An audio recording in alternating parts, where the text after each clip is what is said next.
Magandang umaga, Malacanang Press Corps, at welcome sa ating press briefing ngayong araw, February 6, 2024. At this morning's sectoral meeting, President Ferdinand R. Marcos Jr. ordered the strengthening and improvement of the Philippine National Police cybersecurity systems by further training PNP personnel and investing in technology to address cybercrime and cybersecurity. President Marcos stressed the need to centralize and standardize all communication systems and platforms across the PNP as well. The order comes after PNP Chief Police General Benjamin Acorda Jr. presented an improved national crime situation and operational accomplishments of the PNP since the start of the Marcos administration. The Peace and Order Indicator shows a 10% decrease in crime during the period of July 2022 to January 2024 compared to the period of December 2020 to June 2022.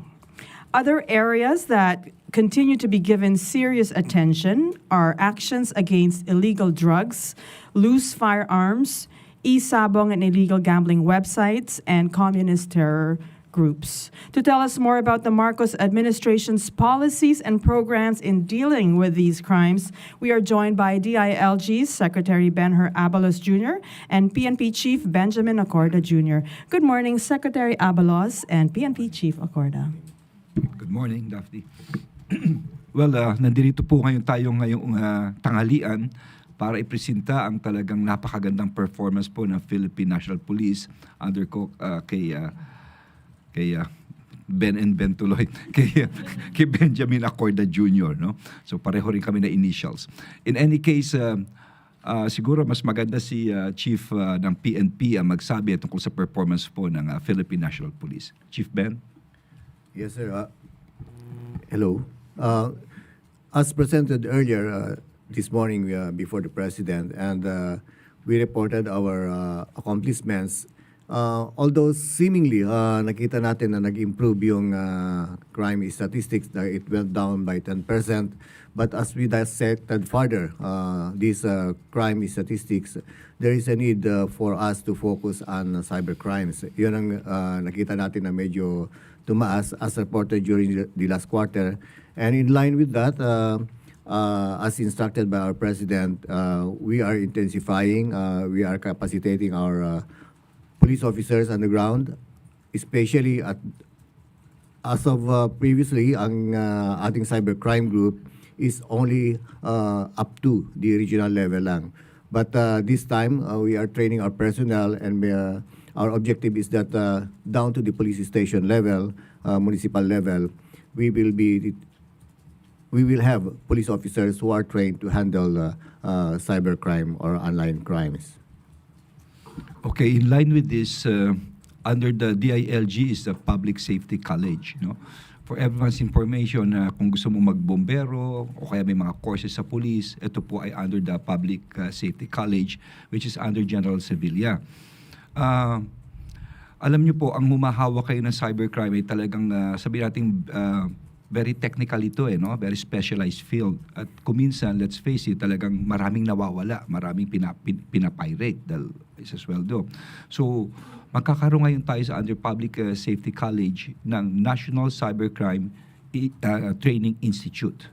So, siguro by next week or the most is a month, pipirmahan ko na to, kompleto na structure nito with the Board of Trustees, lahat. And this will cater primarily dito sa kapulisyahan natin. No, dahil nga tama ang sabi ni Chief, nung una, dito lang sa Philippine National Police sa Camp Crame, tapos nasa regional level, so ang pinakamodelo nito, kung may magre-reklamo, doon pala mismo sa police station. Pero hahabulin natin ang training nito, hahabulin natin ang mga kailangang mga gamit nito. No? Ang maganda dito ay talagang suportado kami ng ating mahal na Pangulo sa programang ito. No? Okay. Okay. Let's open the floor to questions. Maricel Halili, TV5. Hi, sir. Magandang umaga po. Sir, gaano kalala yung problema ng cybercrime in the country? With regards to the statistics, yun nga, nakita natin na masyadong tumaas. But dissecting it further, yung online or yung mga cybercrimes committed, it's more of yung mga online scam. So parang to our appreciation, it's more of awareness for our mga kababayan or to the public about this scheming na ginagawa ng mga criminal over the internet. Pero sir, identified ba natin who are the people or groups behind these cybercrimes? Dito ba siya sa Pilipinas or from other countries? Well, there are some that are yung outside the countries and yung iba localized, and that's the good thing about this registration of numbers sa mga SIM card registration. Malaking bagay po yon. And together with the NBI, we've been receiving reports also about selling of pre-registered SIM cards. So yun ang mga isang hinahabol natin. So malaking bagay po talaga when it comes to the identify or establishing the identities of these perpetrators online through the online or through the SIM card identification. Medyo na-trace natin, nakakatulong sa pag-trace natin sa mga identities ng mga scammers. And from what countries po itong na-identify natin as scammers? Well, iba-iba dyan yung countries, but mostly localized yung ginagawang scamming. Okay. Alvin Baltasar. Julie. Oh. Good morning, General Acorda. Sir, ano ba yung mga top cyber crimes na committed na naitatala natin? Mga kahit top 5? Well, for the top 5, we have the swindling or estafa. Yan ang nangunguna. And then, coming next is, medyo malaki ang diferensya. From 15,000 sa swindling and estafa, pagdating na sa illegal access, it's only 4,000. And then, identity theft to 2,000. And then, online libel, mga 2,000 din. And card fraud, mga almost 2,000. So those are the top 5 na nangyari. Card fraud. Credit card fraud. Sir, follow-up lang. As far as cybercrime solution rate, ano yung rate natin, sir? I don't have the data right now, but I can provide you. Yun ang medyo na admittedly talagang ang nagiging problema natin dyan is to identify the perpetrators. Nahirapan tayo kasi nakatago, especially mga accounts or na ginagamit are sometimes or often fictitious. But again, as I said, because of the SIM card registration, malaking bagay na tulong sa atin yan. Okay. Eden Santos, Net 25. Sir, on another issue po regarding dun sa bomb threats sa camera po, ano na yung result ng ating investigation ukol dito? Yeah, it's ongoing investigation, but we have a coordination with the Congress. And kay Sir Naptaas, may coordination tayo dyan. And we intend to beef up also and deploy our K9 personnel there. So, yung pong anggulong political, kasama po ba sa inyong tinitingnan? Well, as of now, everything is, kumbaga, we are following up all lines na possible na pag-umpisa ng investigation. To Secretary Abalos po, yun pong panukalang i-extend pa yung martial law sa Mindanao for the third time. Is it possible po or kailangan pa ba yung panukala po na i-extend pa, ma-extend pa yung martial or magkaroon po ng extension yung martial law na umiral sa Mindanao? I'm not sure about that martial law issue. I'm sorry, I cannot. Parang the LGUs are supporting the extension of martial law daw po in martial Mindanao. law. Is there a martial law in Mindanao? No. Yeah, Wala, pero wala, parang ano. So wala pong ganon. I don't think so. Basta ganito lang, no? Yung pronouncement of martial law, it's all in the Constitution. Pero as of now, parang wala akong alam na merong ganon. I'm not Hindi aware naman of po this. kailangan Well, the way it is, so talagang hindi naman kailangan talaga. Oo. Okay, Pia Gutierrez, you had a question? Thank you, ABS-CBN. Hi, sir. Sir, could you give us a timeline po dun sa ating plano to have police officers trained to handle cybercrimes up to the municipal level? Kailan po natin target na magkaroon nito? And pagdating po sa pagkakaroon ng infrastructure or technology, meron po ba tayong budget para rito? Well, we are happy to report that through the GA 2024, kasama na yan yung mga IT projects and also the training of our personnel. And so in line with that, as we presented before the Congress during our budget hearing, and we intend to really complete this cycle of trainings na ginagawa natin down to the police station within this year. But I say cycle because alam natin, pwedeng sabihin natin, we can probably say we are at par with other countries now. But maybe after 2 months, 3 months, or 4 months, medyo kailangan mag-update na naman tayo. That's the problem with technology talaga. Very fast evolving and we have to catch up with it. Okay. First, Ann Soberano. Kay General Acorde, sir. Sir, follow up lang doon sa bomb threat sa House of Representatives kasi sinabi ni Secretary General Velasco na hindi lang po isang beses natanggap yung bomb threat, kundi maraming beses na po. So, sa ngayon part po ba na natukoy initially ng PNP kung sino po yung may kagagawan or may kinalaman ba ito sa isinusulong na charter change at kasama po ba si House Speaker Romualdez sa mga binantaan po? Thank you. Well, as of now, with those questions, I leave it hanging muna while the investigation is ongoing. We are not closing doors dun sa all possibilities na direction ng investigation. So, I leave it hanging muna. Sir, last po. Doon naman sa issue na paghihiwalay po ng Mindanao, sa panawagang paghihiwalay sa ang Mindanao sa Pilipinas, ano po ang take ninyo? May mga ginagawa po bang loyalty check ang PNP sa mga Mindanao commanders natin? Thank you. Well, kasama palagi ng trabaho niyan yung pag-check ng counterintelligence yan, kasama sa trabaho namin yan. And every commanders are talagang required, is part of their job. Now, my take is that when we took our oath as police officers or even in positions, part of it is in upholding the rule of law and the Constitution. So talagang trabaho namin yan. We see that the territory is protected.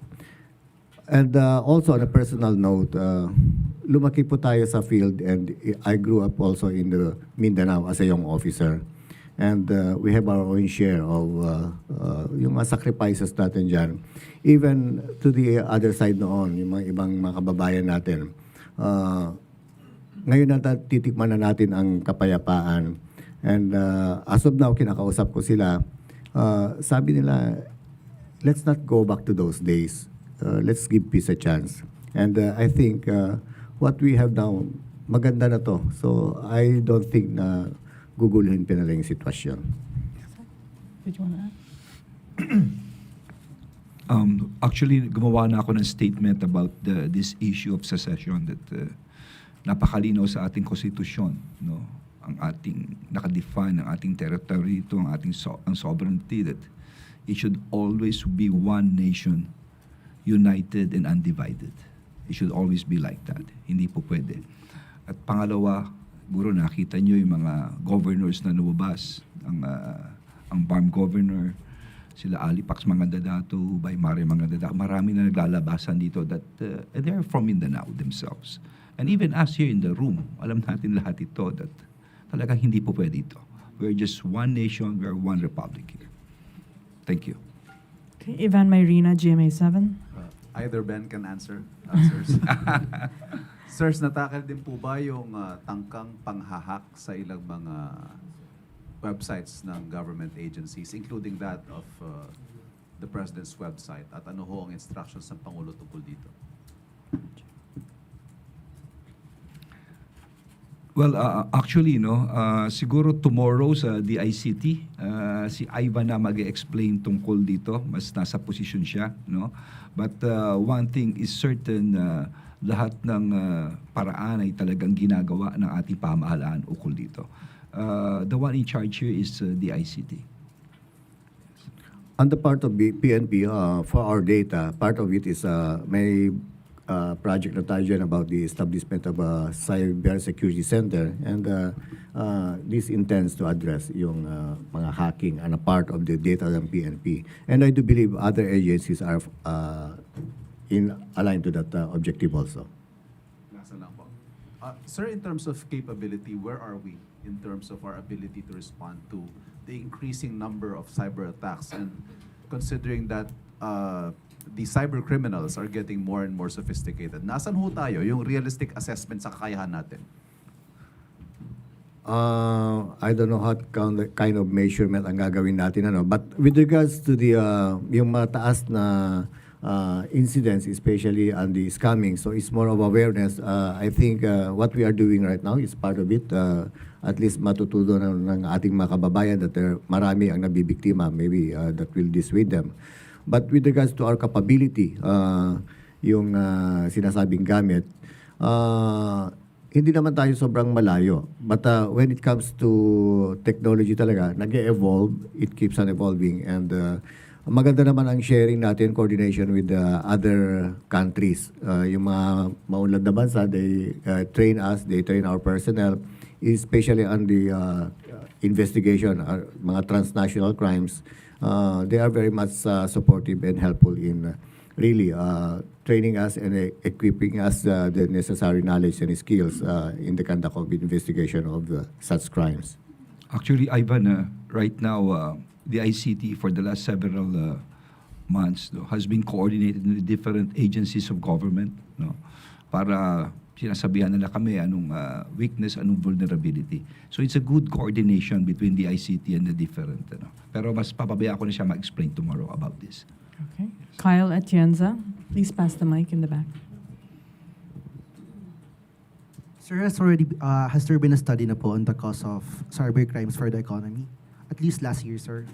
Cybercrime affecting the economy. Yes, sir, the cost for the economy. Well, di ba ito na lang sa worldwide, I think it's $3 trillion every year in the whole world, lost to cyber crimes. Yun ang naalala kong binanggit ng presidente kanina, in those figures, sinabi niya, naalala ko yun. So by that alone, makikita mo, talagang even before, sa atin, historically, ang malaking krimen, theft, pagdanakaw, na-overtake na ng cybercrime. You just imagine that, Pero of course, dapat tama si Chief, let this be a warning to everyone. Pag-ingatan nyo po. May mga papasok dyan na, kala mo kamukha ng Facebook yung sabihin niya, mag-report ka sa Facebook. Kasi meron kang violation. Once mapindot mo yung link nun, higup lahat yun. Tapos meron pang iba sa telepono, sasabihin sa iyo na yung bangko mo ay naka-receive ka, dapat magganito ka. Pagtawag mo pa, ito yung kinikwento na, pagtawag mo, may sasagot na babae. Akala mo talagang service center ng bangko. Yung pala, fake yun. Kinukuha na, hinahak na. Kaya sa lahat ng nakikinig ngayon, mag-ingat kayo, huwag kayong pindot ng pindot. Diyan it should really be, awareness is very important here sa lahat. So it's not only agencies of government, as this data will show, nung pinakita ni Chief Ben, talagang ang karamihan ay estafa, Yes, swindling. Swindling and estafa, panloloko tungkol sa pera ito. Ito at ito pa matindi. Nasabi rin kanina yung love scam. I don't know if you've heard about the love scam, Yung love scam, tinitignan nila yung through the profile kung sino yung malungkot, nag-iisa, Ano yung music na hilig mo, ano yung hilig mong kinakain, ganito. And then yung weakness mo, doon ka pinapasok. And then they've got talagang sindikato. Imagine that love scam is nagna-number 1 ngayon yan, pinapasok nila. So I guess ang importante rito is that everyone should be aware of all of these things. Kaya nga dapat siguro isasuggest ko magkaroon ng Zoom meeting with everyone kung ano talaga itong mga different kind of scams so that everyone could be aware, Lahat ng kababayan natin maging aware po rito. Basta Sir- wag pindot ng pindot sa link. Once pumindot kayo dyan, mahihigo po lahat. Sir, just Thank last you. additional question lang, sir. How is this affecting, sir, the push for the digital economy, sir? And may assurance po ba tayo, sir, for foreign fintech companies eyeing investments in the country? Well, for one, I would say that napakasipag ng ating Pangulo. Kita mo talaga ang dami nating investments ngayon, no? Ang ganda ng ating ekonomiya. But what is important also is this kind of things ay talaga mabigyang pansin kaagad, which the government is doing right now, no? Yun lang po masasabi ko, the way I observe things. So talagang yung mga ahensya na talagang responsible dito, talagang ginagawa niya. I was surprised with Ivan, yung presentation niya kanina. Ganun pala kahanda ang TICT dito. But again, let him present it tomorrow. Okay. Thank you. Dwight De Leon. Hello po, good morning. Do you have data? Is it Hello? on? Do you have data on love scams? Like, this isn't necessarily new, but I think in Africa, parang popular to na they will really target people from certain countries. Pero dito ba sa Pilipinas, do you actually have data on how many have been victimized by these kinds of scams? Yeah, we have data, but as of now, unfortunately, medyo pinagsama-sama na yung swindling and stuff. So maybe if I will further dissect it, we can provide you the data. On another topic po, on the call for a separate Mindanao, numerous government agencies have released statements in the past days on the subject. And how seriously is the Marcos administration taking this call seriously in cabinet level discussions or meetings? And does the call actually pose a threat to the government? Well, napaka-simple niyan no? Ang linaw sa konstitusyon, nakalatag kung ano ang Pilipinas, ano kalaki ito, anong isla kasama rito. Kung merong gagawa at paghihiwalayin ito, lahat tayo alam natin, it's a violation of the Constitution. No? Talagang ganun kaseryoso ito. No, kung titignan mo, it's a dismemberment of the Republic. Ngayon, siguro naman, nasa atin na yan dahil ako, when I took my oath as the DILG, o kung sino mang public official, we took our oath to protect and defend the Constitution. Yun na lang bayang magiliw di ba? Ating national anthem Ang mamatay man dahil sa iyo, yung pinaka-ending nito. Ano yung sa iyo? It's our country. Ganun nating kamahal ang ating bansa. No? With that, I guess it's all self-explanatory. Thank you. Sir, but was there an order from the president to for different agencies to come up with their own statements rejecting this call for No. Mindanao? Definitely, walang order. It's kung sino lang gusto maglabas, ilalabas nila. Ganun lang yun. So yung mga lumalabas na yan, talagang nagmamalasakit lang sa mga nangyayari ngayon. Thank you po. Thank you. Sam Medanilla.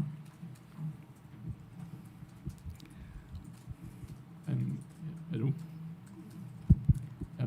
Yung regarding po dun sa mga, may na-report po kasi na si President Duterte, na-mention nga po yung possible movement for pagsisid na Mindanao sa Philippines. May possible liability po kaya si President Duterte pagdating dun sa pag-mention ng nasabing planned secession? Or ano po ba, wala pa rin muna siyang possible liability pag ganun po? Well, it's up for the Department of Justice to analyze all of these things. Okay. Tapos on another matter, sir, regarding naman po dun sa El Nino, na-mention po ng Department of Agriculture yesterday na may mga areas na raw po na medyo naapektuhan na raw po ng droughts. May mga provinces na po ba na parang humingi na po, nag-declare na ng state of calamity because of water shortage? At saka kung nag-release na, may order na po ba to release yung calamity funds po nila kung saan? Well, to my knowledge, wala pa naman, but I'll get back to you and get the records. Thank you. Eden Santos. Follow up lang po ako doon kay Sam. Kung labag po sa Constitution yung mga panawagan na ginagawa ni former President Duterte, is it possible na makasuhan siya ng treason or other than that? Sedition. Yan. Rebellion. Well, as mentioned by our good secretary, it's up for DOJ to study these things, and from there we can get possible actions. Okay, thank you. Alvin Baltasar.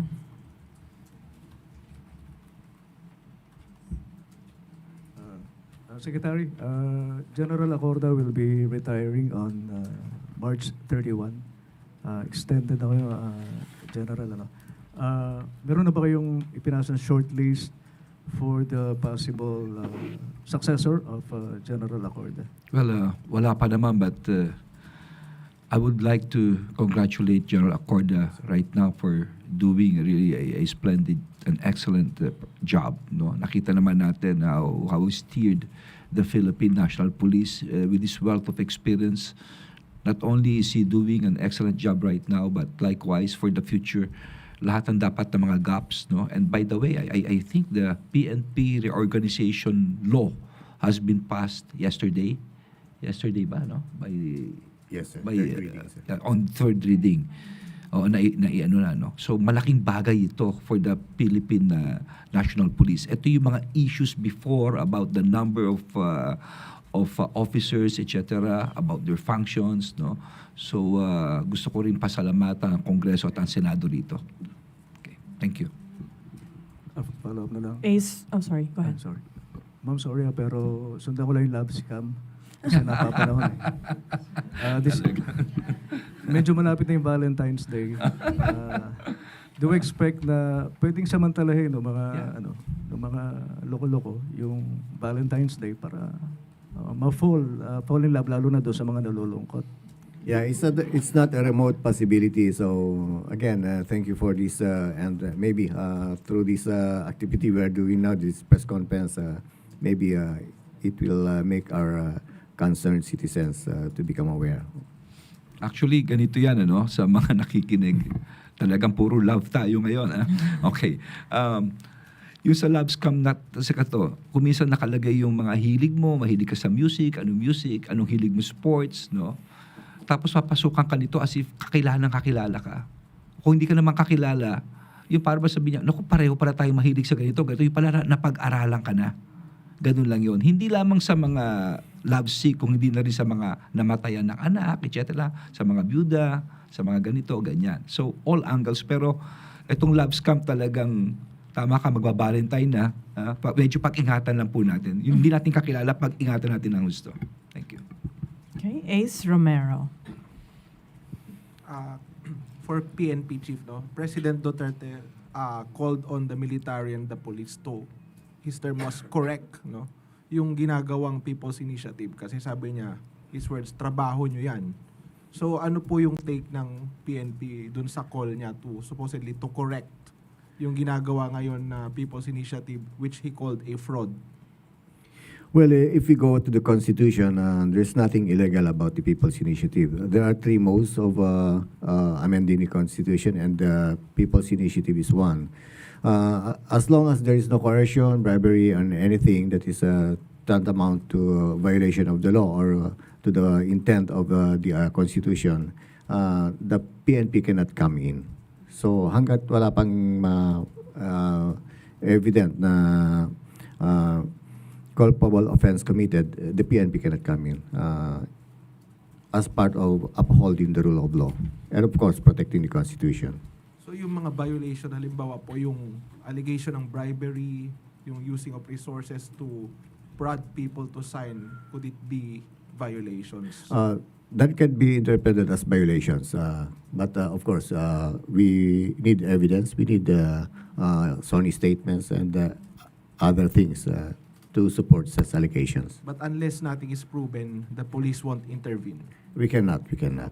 It's just a mere exercise of the rights of the people under the Constitution. Salamat po. We're almost wrapping up here. We have a question from Kenneth Paciente. Hi General, good morning po.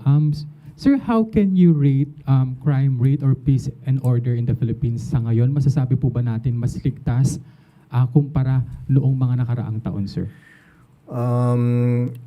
Based on the Gallup survey, and based on that survey, they rank our country as the third safest country to visit in Southeast Asia. So it's something that maybe one of measurement in terms of public perception, not only locally but internationally. Now, with regards to the statistics, nakita natin, as reported earlier, bumababa. So those are the measurables na nakita natin. And we call it peace and order indicator numbers. And they all improve. The crime solution efficiency went up also. So ibig sabihin, mas maganda. And I attribute that to the effective coordination with the DOJ, especially the implementation of the Department Order Circular number 20, wherein it requires the prosecutors and the police to be actively coordinating at the earliest possible stage of crime investigation. Also, yung trust rating na 80% is something that the PNP can be proud of. And masasabi ko yan, it's happening because of we act on the people's complaints. And hindi natin pinipigilan yan, especially pag pulis ang nirereklamo, we encourage that. Because I do believe within engaged community, ibig sabihin, nireport nila yung crime, not only on the fellow citizen, but also to the actions of the police. We welcome that. Because that is one way of cleansing our ranks also. And vice versa, pag nangyari yun, matakot din ang pulis na gumawa ng kalokohan pag alam nilang ang kababayan natin o ang mamayan natin ay sinusumbong. So eventually, if tuloy-tuloy yan, ang mananatili sa isang komunidad is kapayapaan. That's how I look at it. Thank you. I think this is a good way to end our press briefing. Congratulations, General Acorda, for the great report. And thank you, Secretary Abalos, PNP Chief Acorda, and maraming salamat, Malacanang Press Corps. Good afternoon. Thank you.